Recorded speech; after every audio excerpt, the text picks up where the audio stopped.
Hi, third and fourth graders. We are already on lesson 3 of this adventure with lines and shapes. So we started out with those line types and those sketches.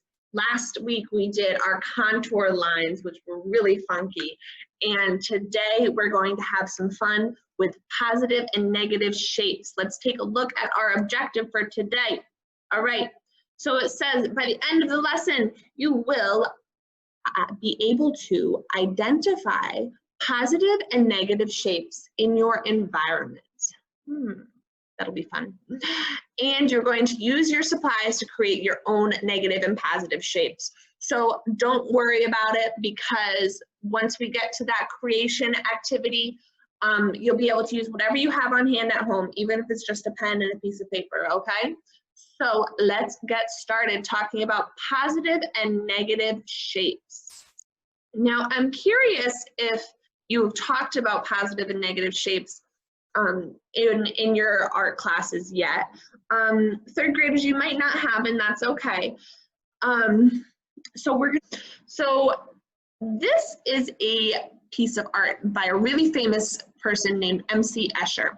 And now they have black and white colors here, and they have black birds. As the shapes slowly go down the page, they turn into those white fish. So the black and white are reversed. Sounds similar to the example I was just giving you here with the blue and white shapes in reverse. We'll go back to this one later, okay? All right, now here is a good example. We have 4 hearts going all around the page, okay? On the inside, we have the white space, and on the outside, we have that black space, okay? So usually when we are seeing a lighter space, that is going to be called our negative space, okay? And the black here is going to be called the positive, okay? And a lot of times in math, you might see positive being symbolized with an addition sign, right? Just like that. And negative with a subtraction sign, okay? So if you're writing or talking about positive and negative shapes, you might have some of those things coming to mind, and that's awesome. That's a good connection with math. I'm gonna go back to this chair, okay? So now it's showing us that we can find positive and negative shapes all around our environment, right? So the positive things is where that space is being taken up, right? So the seat of your chair, right where you would sit, that is a positive space because there's something there. Is there anything here? No, it's a negative space, right? So is there positive space here? No, because there's nothing there. That's all negative space, okay? What about the legs of the chair? Are those positive or negative space? That's tricky, they're so thin, but they are positive space because something is taking up the space there, okay? Now, I'm gonna click ahead to those trees I had here. So this is a great picture. It's a snowy scene, so all we really see is the snow and the black trees. So where can you find positive space here? It's the trees, right? It is the object taking up the space, positive. They're taking up the space, okay? Negative space is going to be all that snowy background there, okay? Now again, here's some color added into the mix, okay? And we're gonna make some examples that'll look similar to this in a little bit. So our shape is that handprint, right? Okay? So our positive space here is the handprint that's colored in, okay? And then we see them switch on the other side, okay? So we have our positive shape and the negative background with the black color. Awesome. Okay, let's look at one more example. This is a fun one. So our positive and negative shapes can sometimes be tricky to look at on the eye, right? Okay, because we have a key here, right? Okay. But then the negative space, the black all around the area, okay, the negative space on the edge of the key almost looks like a city skyline there, okay? So we have the key is our positive space, and the black all around the outside that turns into the city is our negative space again, okay? So now let's go back to these birds and fish. It's really kind of tricky to look at, right? Because the black up here with the birds, that's our positive space, right? The birds are taking up space. What about down here? Is the black still our positive space? Think about it for a second. The black down here in the ocean where we have the birds swimming, is that still your positive space? No, the colors start to switch, right? The colors start to switch and we have our white fish becoming the positive space because they're taking up the space.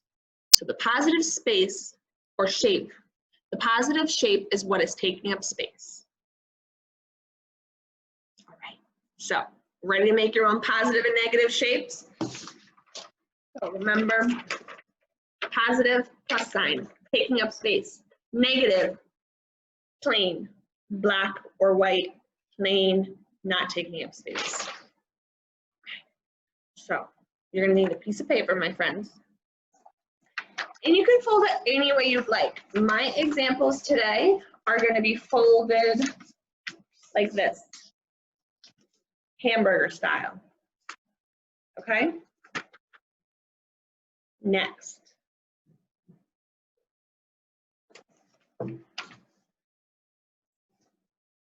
You can use any writing utensil, okay? I'm gonna use a marker so you can see it easily, okay? And I'm going to show you a flower. Fold it in half, you can use any writing utensil you want. And now, remember all those examples we just saw?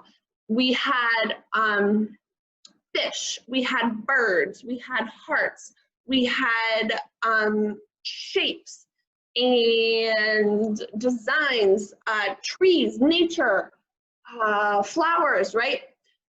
Things that are all around our environment. So what you choose today to draw can be a flower, it can be an animal, whatever you'd like, okay? You can also just do an abstract shape, but it's important that it's just one shape in the middle of your paper, okay? I am going to do a fish.